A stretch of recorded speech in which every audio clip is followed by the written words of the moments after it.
اس دنیا میں کون ہے جو اپنے اہل و عیال کے کھانے پینے کے انتظام کی فکر نہیں کرتا؟ بعض بے حس افراد کو چھوڑ کر تقریباً ہر شخص کی معاشی دوڑ دھوپ کا اصل مقصد یہی ہوتا ہے اس کے اہل و عیال خوشحالی اور فراغت کی زندگی بسر کریں۔ لیکن یہ بات بہت کم لوگوں کو معلوم ہے کہ اپنے اہل و عیال کی جائز ضرورت پر روپیہ پیسہ خرچ کرنا بہت بڑے ثواب کا کام ہے۔ ہم تو دنیا میں آئے، ہمیں بتایا گیا روزگار کمانا ہے، پڑھنا ہے، پڑھ کے شادی کرنی ہے، بچے ہونے ہیں، ان کے لیے روزگار کمانا ہے، لیکن یہ نہیں ہمیں بتایا گیا اور بہت کم لوگوں کو یہ پتہ ہے کہ یہ کس قدر ثواب کا کام ہے، اجر کا کام ہے اور صدقہ جاریہ کا کام ہے۔ حضرت ابو ہریرہ رضی اللہ عنہ فرماتے ہیں کہ آپ صلی اللہ علیہ وسلم کا ارشاد ہے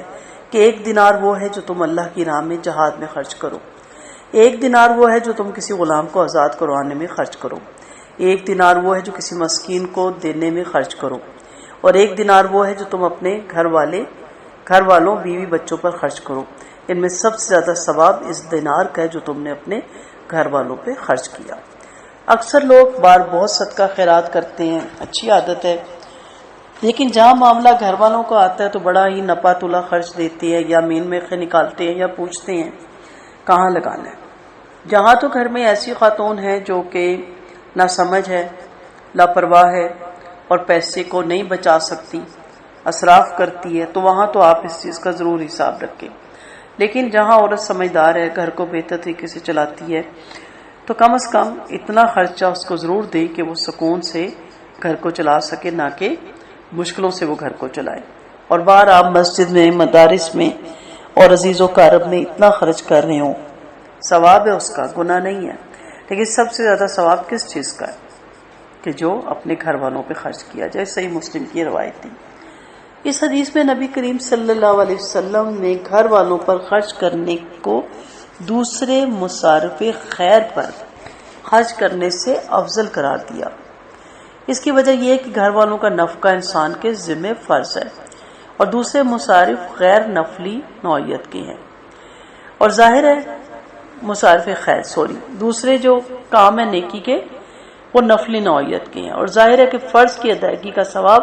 نفل کے مقابلے میں زیادہ ہوتا ہے۔ اسی سے یہ بات بھی معلوم ہوتی ہے کہ گھر والوں پر خرچ کرنا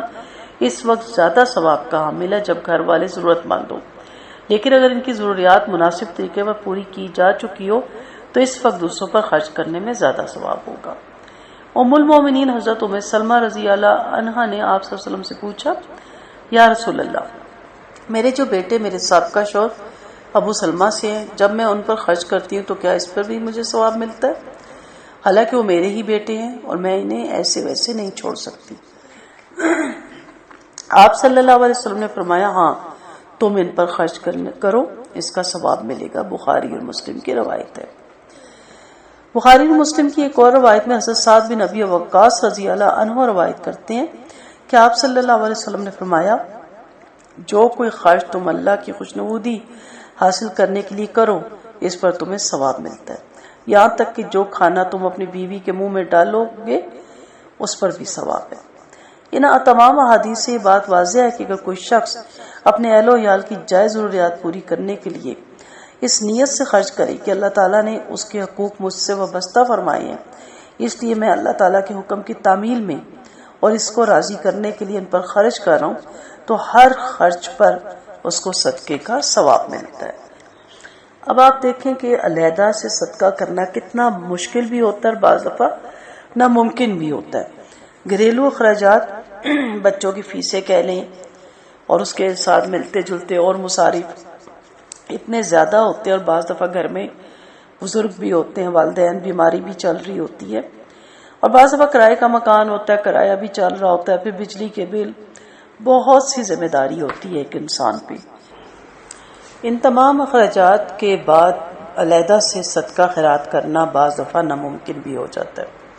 اور انسان یہی سوچ کے نہیں کرتا کہ گھر کے اخراجات پہلے پورے ہوں پھر باہر میں بھی کوئی اللہ کی راہ میں خرچ کروں۔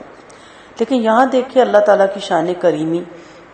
کہ اللہ تعالیٰ نے اس کا کتنا اجر و ثواب رکھا ہے کہ آپ جب سے گھر کو چلا رہے ہیں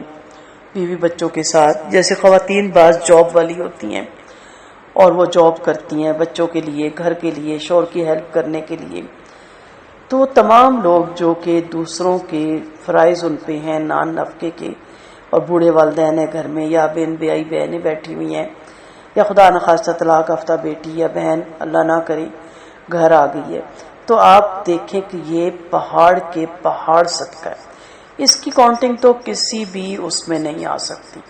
کیونکہ جتنے گھر والے جتنے نوالے کھاتے ہیں وہ صدقہ، جتنا راشن آتا ہے، جتنے